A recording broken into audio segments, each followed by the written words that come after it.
চৈতন্যদেব কি দান করে গেলেন বুঝতে ভক্তি লাগবে। আজকে না হোক 2-4-10 বছর ধরে শুনি, নিশ্চয়ই আপনি উপকার পাবেন। কেননা চৈতন্যদেব আত্মধর্মের কথা, সনাতন ধর্মের বাস্তব স্বরূপের কথা চৈতন্যদেব গেয়ে গেছেন। নতুবা চৈতন্যদেব কি করে প্রভাবিত করতেন?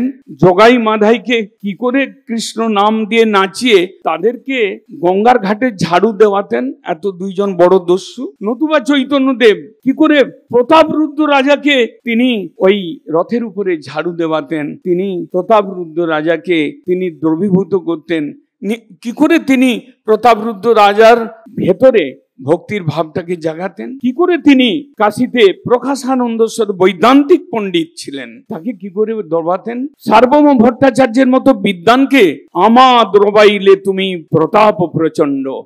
সার্বভৌম ভট্টাচার্য নিজে বলছেন, তুমি আমাকে মানে আমার হৃদয়টাকে একদম দ্রবীভূত করে দিলে।